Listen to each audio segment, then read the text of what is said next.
Now I can cover the Pro AI extension itself, other than the AI features, right? Let's begin.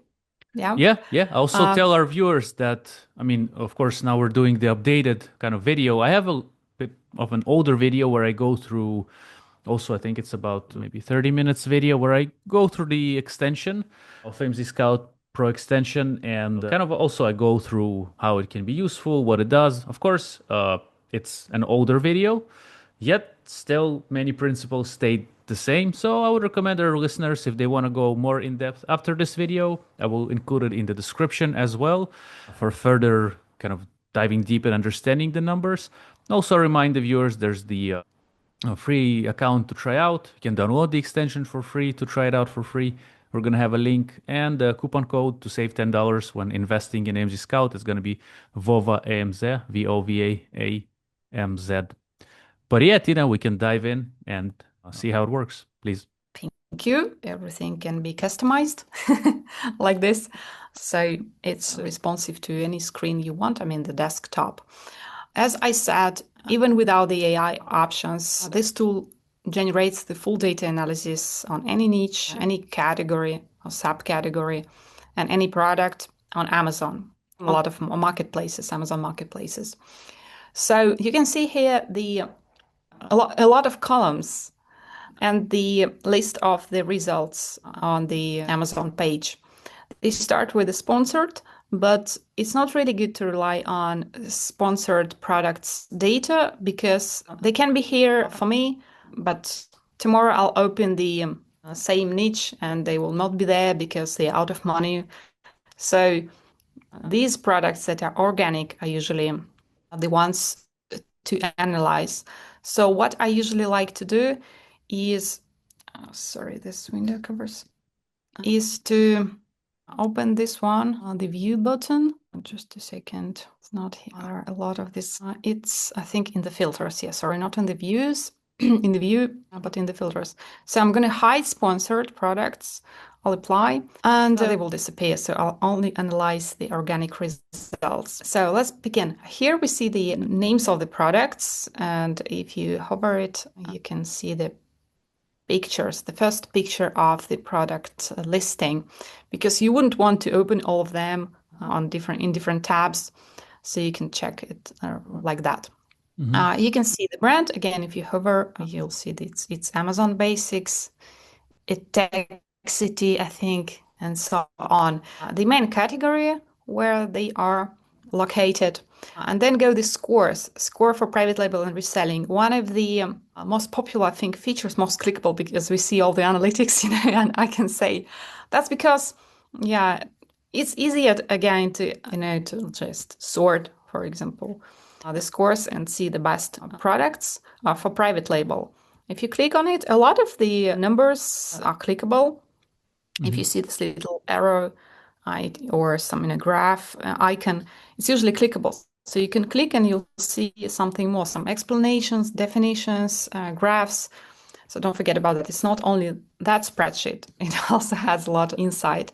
So it explains why this product has such high product score for private label selling. It is 8 out of 10. And it simply explains that you will probably have enough profit with this product, profit-wise, and decent sales. So the listing is average quality. You can try to make a better listing, not of this product, but of a similar product. I mean, and there is a big revenue opportunity. It's usually good to see high sales in the niche and low listing quality scores in the niche because, you can compete with that. So if you see a lot of great listings with A plus content or just good looking listings with a listing quality score, we have it from 0 to 100. It means high competition. It's not really a good sign for a private label seller. And then we have a similar score for reselling. It's a completely different one. It analyzes different things like the number of sellers that sell this particular product. And for example, this one has 10. Score for reselling 10 out of 10. And it says that it has low competition. It means that this listing has some sellers, but not more than 15 as far as I remember, and it has high sales. Oh, yes. So we've color coded, just recently color coded some of the data because we know that, again, it's too complicated to dive into all the data for a new seller. So if you know already that the rank or the BSR means that the higher it is, the better it is. So the lower the number, the higher sales the product has. So that's why we put the green color on some numbers that are lower than, I think, 10,000, as far as I remember. From 10,000 to 20, I think we coded the figures in yellow or orangish, yellowish color, and 20,000 plus or red values. I think it's probably a little bit strict, but that's how it works. You have to be in the top 10,000 to, or at least 20,000 ranks to generate some sales. Some good sales you can rely on, and continue your business. And again, if you click on this arrow right here, you'll see the history graph for that product, and it has 5 different indicators: sales, a rank history, price history, reviews, and revenue history. If you are not interested in some, you can just switch off. I know it can be, hard to analyze the 5 graphs at one time. So you can look at sales plus reviews, for example, something like that. Yeah, you can look just at 6 months, 2 months, if you want a shorter period of time, and see at all the figures at any point of time. I think I'll show some more. Yeah, it's just we didn't have the history of the price for the previous product, but for this one we do have. So you see how the price changed, and I guess in June, in the end of the June, they started some kind of sale. Probably they are selling out the product because you see the price is really low. So you can analyze what's going on with the product, and it's been for sale for at least 2 months. I think that's not really a good sign, but you can only guess. But that's how you can analyze. Their reviews are growing. They're not really that big, but I think probably they're giving up. But that's just my guess. Yeah, the revenue is different all the time. Yeah, they had some peak and then they didn't. Yeah, and August wasn't really that good. It was okay. Well, that's how you can analyze any product. You can look at the history of all the data they have, all the most important data, and build your theories around this data. You can be right, you can be wrong, but that's how it works. You don't know, you know the owner of the product, but you can guess what's going on. Well, the next one is estimated revenue. It's just as easy as it gets. You see $5,000. That's the estimated revenue for the month, for the past month. That's not exact, but that's our estimation. That are really usually good and strong. Again, if you click on this history icon, you'll see the same. Again, the history graph of this product. Page revenue share. Well, that's the share of this revenue for this product across, again, top organic products. Not all of them, like down to page 20, but in the first 2 pages. And so you can sort by revenue and you can sort by revenue share and see that, for example, this product, do you remember in the AI defined this product as the key product, the leader. So it was right. It takes up almost 15% of all the revenue. That's a huge percentage and huge competition, I think. And you see this brand has the position number 3. Yeah, it competes with Amazon Basics, but that's a really strong brand that built its product around, they're different around the kitchen scale niche. And if you combine all the, percentages, 15% plus 8%, it's almost 23, 24%. So a quarter, of the niche is taken up by this Etek City brand, which is a really strong competitor. Yeah, which is a really strong competitor. So if you could see only the estimated revenue, you wouldn't probably be able to see that. But when you see the page revenue share, you understand, oh, okay. I don't see this one more product, which is 1.37%. So if you add up, yeah, I think it's more than a quarter of all the revenue. Yeah. So if you want to go into that niche, you need to probably copy the strategy and look at the listings and what they do in terms of ads, SEO, and stuff by that brand in this niche in particular. Oh, well, we see the same as the estimated revenue, estimated sales data. That just means that 22,000 items were sold by this brand over the past month, plus, this amount because it's also the same brand. And again, page sales share. Let's sort. I think we'll see the Amazon basics. Yeah, it sells more, but I guess for the lower price, right? Where the price is, don't see. Here you go. That's why, yeah, it does have the highest page sales share, but it doesn't have the highest revenue share, which is important, right? Because they are here to make money, not just sales. Yeah, the leader is still Ethics City, yeah, brand. Okay, here goes the price. Again, the same graph. I will not open it again. The FBA fees you're gonna pay if you're the FBA seller. If you're the FBM, you have to take care of delivery yourself. But everyone says that FBA, especially for medium items, not just some armchairs, it's better to just use the FBA program. It's the best way. So that's our FBA calculator. Again, I think in September we're going to launch a new calculator. It will be right here together with this one. It's going to be a PPC calculator and the financial focused calculator. So it's going to be bigger, like 3 times. Right now, what we have is just a calculator that counts your profit per unit, net margin, ROI, and it also gives the estimated monthly profit. So if you put something in here, like your product cost is $2, it will count everything here for you. So you'll have just a 1.83 profit. Well, let's go on. The profit potential. That's, by the way, one of our newest update as well. It hasn't been here for long. It's a new one, a profit potential.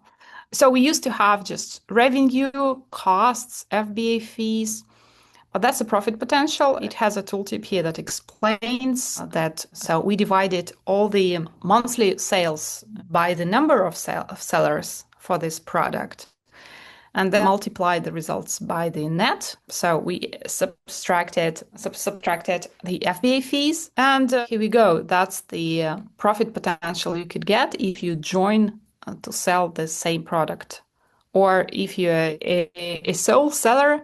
That's the average, the estimated profit potential this seller has. So if this seller is alone on this listing, so that's probably the profit, the total profit the seller has.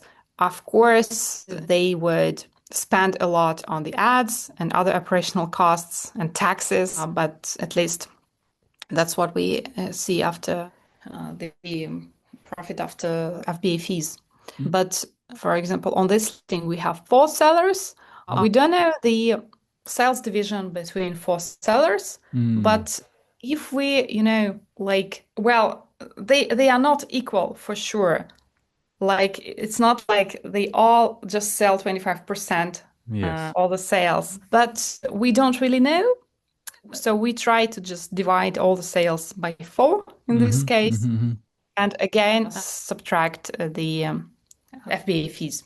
And that's the profit potential that stays with one seller or profit. Tina, does the profit potential change if we input the price of the product into the calculator, or it's not gonna be affected by that? It's just on the raw minus FBA fees kind of from the sale price, sort of, right? It is right now. That's why,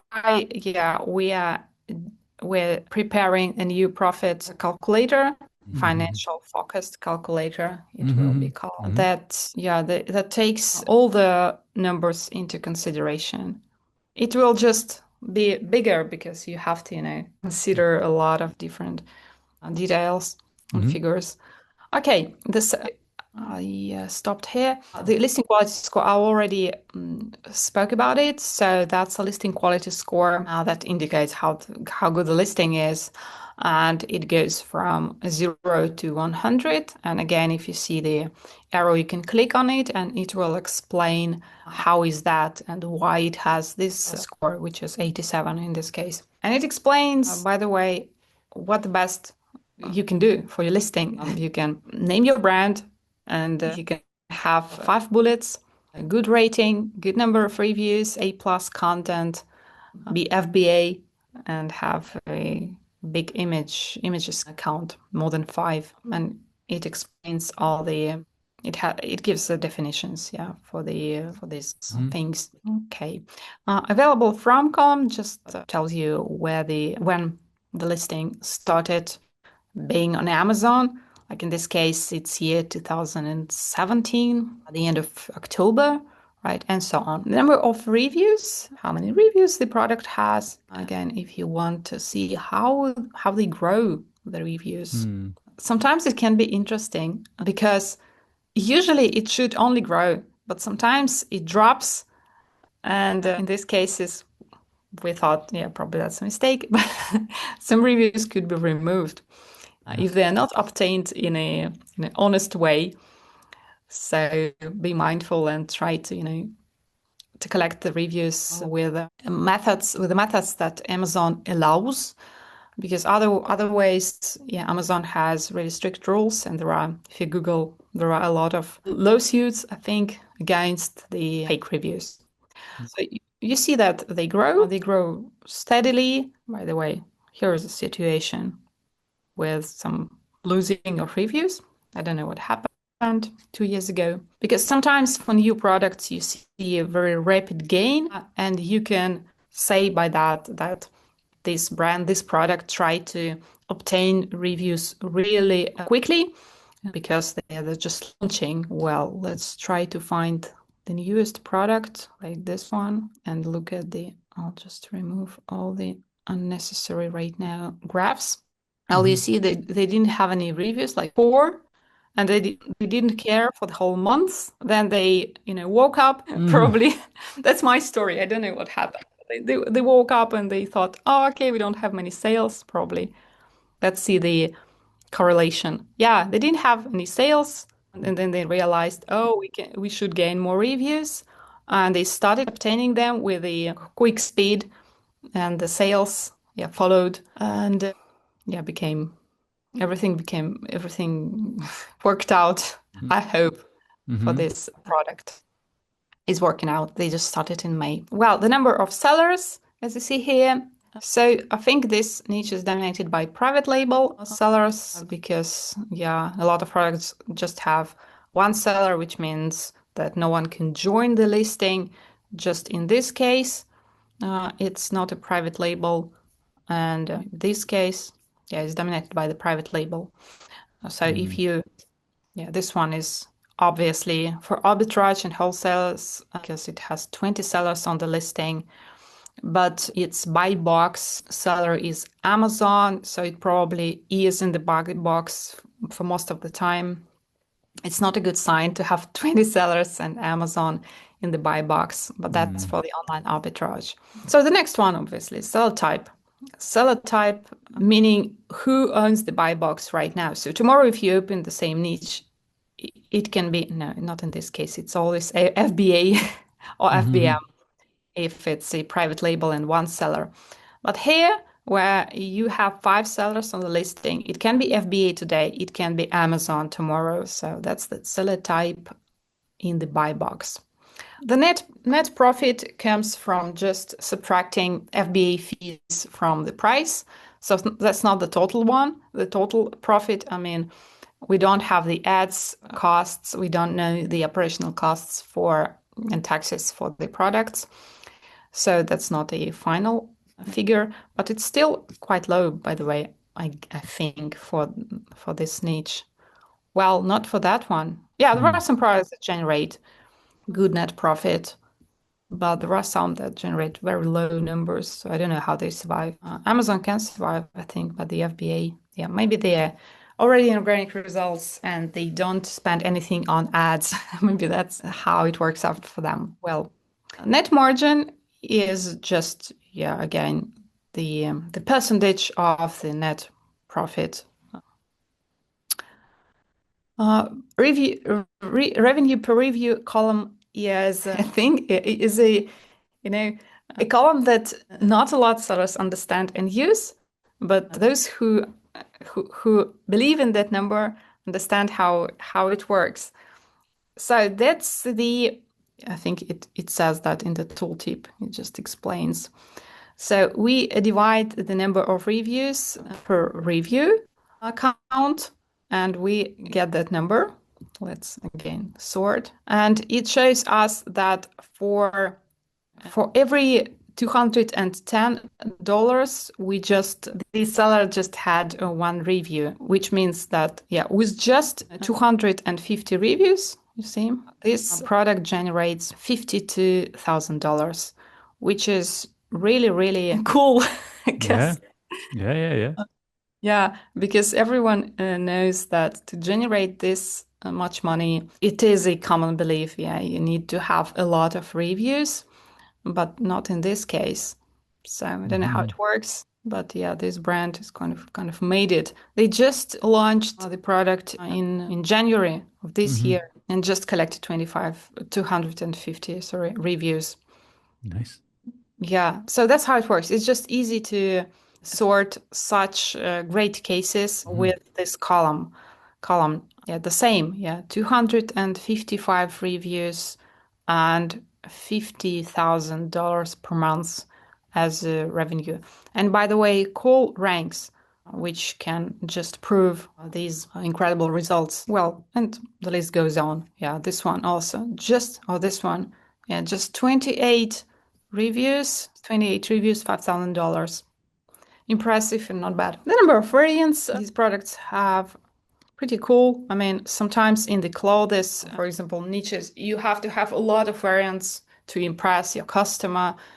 You need to have everything in black, in different sizes, in white, in pink, in blue, and it can get messy. I know the fashion industry is not the easiest one, but in this case, why I'm saying cool, because you don't need to have a lot of variants. You could have, if you want, the same scales in, silver and black, but that's just it. You don't need different sizes. Yeah. The variants thing, yeah, I need to sign into Amazon account to show you that. So we'll just skip that. It's going to show us the variations of this tool, right? Or if we go just to the listing, I assume, then we can see different variations if we click on going to the listing on Amazon itself, right? And well, I'm going to show this variants column, which is not the last one because we have more. There's just basic columns, so we have default columns. But okay, so we don't have a lot of variants in that niche, but some products do have. And so to dive deep, you can open the graph, not the graph, it's just the spreadsheet, or with the sales for the particular variant by clicking right here. And well, let me show you some other stuff that we have. Those are not the data columns that there are there. You can also apply the seller's country, the rating of the product, the weight. I would not do that right now because I'll have a lot of columns. The inventory, minimum price it has for the last 30 days, which can be interesting, especially for flipping or arbitrage from Amazon, because sometimes if the minimum price is much lower than the current price, it means that sometimes you can buy that product and then resell it somewhere else. If the product is oversized, bestseller in some categories, it's a UPC code if it has A+ content, the average price per month, and the average BSR per month. Those are the columns that you can, apply here. And also the headers, figures like average sales rank and net margin. Let's do just this. And the new column It will just appear here. And the average sales rank right here, I think. Okay, so we don't have it for some products, it can happen, but well, you see, those are the basic codes of the countries like the US. So it means this seller, not the product itself, right? But the seller is from the US, and these are from China, US, China, Hong Kong. Yeah, there are a couple of sellers from Hong Kong, but basically most of them are usually from China or the US. Those are the most common countries, right? Yeah, or Canada, by the way, and Hong Kong again. So there is some variety in this niche. Okay, so there are also some useful things here in the header of our extension. Well, there are average numbers for this niche, the average monthly sales across all the products on the first 2 pages of organic results, average monthly revenue, average rank, price, and the number of reviews, which is quite high. The visibility score, this is our own metric that shows that not a lot of sellers in our database have analyzed this niche. So it's really good to have score 1, 2, 3. It means a really low percentage of our users are looking into the kitchen scales